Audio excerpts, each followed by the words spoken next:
오늘은 욥기 33장으로 말씀을 전합니다. 우리 삶에는 전조 증상이라는 것들이 있습니다. 흔히 큰 재난이나 심판의 전조에 우리는 익숙하지만 실제로는 좋은 일에도 조용히 그리고 분명한 징조나 전조로서 오는 것들이 있다라는 것이죠. 성경에서도 하나님께서 중요한 일을 행하시기 전에 반드시 징조를 주시는 것을 보게 됩니다. 출애굽 전에 10가지 심판을 보게 되면요, 하나님의 능력을 드러내고 또 이방 신을 심판하신다라는 전조를 드러내셨고, 엘리야 시대의 가뭄 앞에서도 하나님의 뜻을 전하는 예언이 있었습니다. 하나님께서 임재하셔서 주님의 뜻을 이루시기 전에 주시는 그 선지자를 주시거나 주님의 뜻이 먼저 전달된다라는 것을 우리는 알게 된다는 것이죠. 그 중에 니느웨의 심판이 임하기 전에 회개하라고 요나를 앞서 보내시기도 했다는 것을 우리는 알게 됩니다. 하나님의 날에 임하면 어떻게 될까요?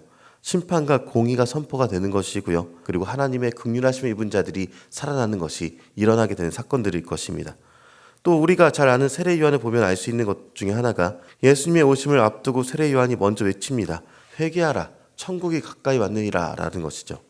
그리고 예수님은 세례를 받으시고 그분의 공생애가 시작되는 것을 우리는 알고 있습니다. 그리고 오늘 본문 욥기 33장에서도 등장하는 엘리야를 읽어보면요, 마치 하나님의 임재 바로 전에 나타나게 되는 전조를 보는 것만 같은 그런 모습을 보게 됩니다. 물론 엘리야는 인간에게 아직 연약한 모습을 갖고 있고 그의 의지나 그의 말이 완전하진 않지만 그 전의 사상과는 전혀 달랐다는 것이죠. 욥과 친구들과 논쟁이 막을 내리고 나서 하나님이 직접 말씀하시기 바로 직전에 한 젊은 인물이 바로 엘리후였습니다. 그동안의 새 인물의 지혜자들의 말이 모두 잘못되었음을 상징하기도 하면서 지금 하나님이 주시는 지혜를 새로이 깨달으라고 그렇게 알려준다라는 것이죠. 아직 하나님께서는 침묵하시는 것처럼 보이시지만 이 젊은 메신저의 음성은요, 하나님의 마음을 예고하고 있고요, 곧 다가올 회복의 전조로서 등장했던 것입니다. 이 젊은 지혜자 엘리후의 핵심은 이것입니다. 하나님은 여전히 말씀하신다라는 것이죠. 그 내용이 14절에 기록하고 있는데요, 우리 14절 말씀을 같이 한번 읽겠습니다. 하나님은 한번 말씀하시고 다시 말씀하시되 사람은 관심이 없도다. 네, 하나님께서는 말씀하시고 다시 말씀하시지만 사람이 관심 없다라는 이 구절은요, 엘리후가 가진 신학의 핵심입니다. 고난 속에 있는 욥은요, 하나님은 내게 말씀하지 않으신다 이렇게 느꼈습니다. 그러나 엘리후는 말합니다. 15절부터 보면요, 엘리후는 하나님이 꿈으로도 말씀하시고 고난을 통해서도 말씀하시고 사람을 경고하기도 돌이키기도 하신다라고 그렇게 말합니다. 그러니까 엘리후는요, 고난을 하나님의 소통의 방법으로서 보았다라는 것이죠. 그동안의 관점인 죄의 결과와는 아주 다른 관점을 제시한 것입니다. 욥의 친구들과는 전혀 다른 관점을 보여준 것이죠. 이 세 친구들은 고난을 죄에 대한 대가로만 해석했지만 엘리후는 고난을 하나님의 훈련, 경고, 그리고 회복의 기회로서 이해했던 것입니다. 그리고 이것이 바로 하나님께서 여전히 일하신다라는 희망의 전조 중에 하나인 것이죠.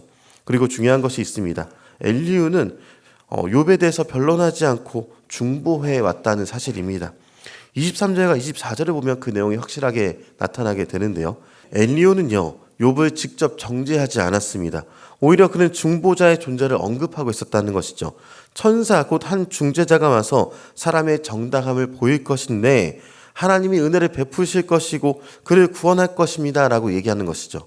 이 구절은요, 당시의 신학으로는 매우 파격적인 진술입니다.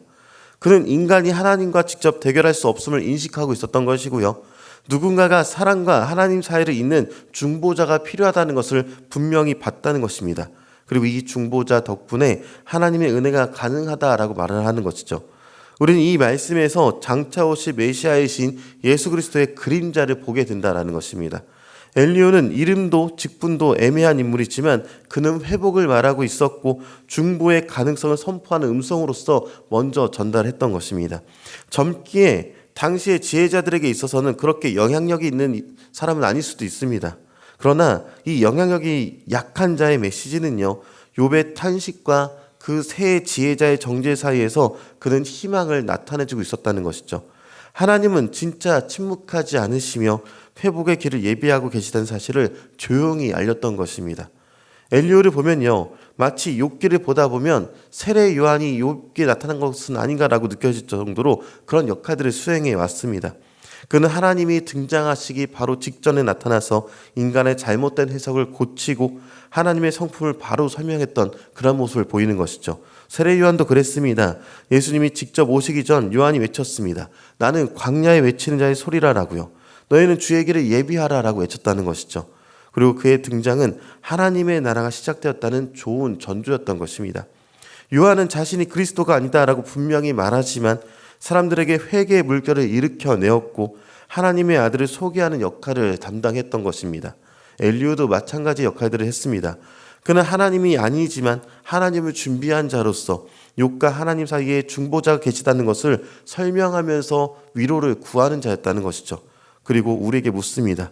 지금 우리는 고난의 의미를 어떻게 듣고 있는가라는 것입니다. 하나님은 여전히 말씀하고 계신데 우리는 듣고 있는가라고 우리에게 물어보고 있다는 것이죠. 이 땅에서 수고하며 고난 가운데 계신 분들이 계시다면 오늘 이 메시지를 기억하시길 바랍니다. 지금 삶이 겨울처럼 막막할 수도 있고요. 기도해도 응답이 없는 것처럼 느껴질 수 있고 하나님이 침묵하시는 것처럼 느껴질 수도 있습니다. 그럴 때 하나님은 우리에게 계속해서 여러 가지 방식을 통하여 말씀하고 계시다라는 것이죠. 욥은 엘리후를 통해서 준비되었고 마침내 하나님의 음성을 듣게 되었습니다. 그리고 하나님이 침묵하지 않으심을 그를 통해서 알게 되었다는 것이죠. 우리는 고난 속에서도 하나님의 뜻을 다 이해할 수 없을지라도 하나님은 언제나 우리에게 말씀하고 계십니다. 회복의 길을 준비하고 계시다라는 것이죠. 그리고 엘리후는 그 회복의 전조로서 나타났고 욥은 결국에 하나님의 임재하신 가운데 회복이 되는 것을 이후에 우리는 보게 될 것입니다. 그리고 우리는요, 오늘 우리의 삶에 말씀하시고 일하시는 주님의 음성에 귀를 기울일 수 있어야 할 것입니다.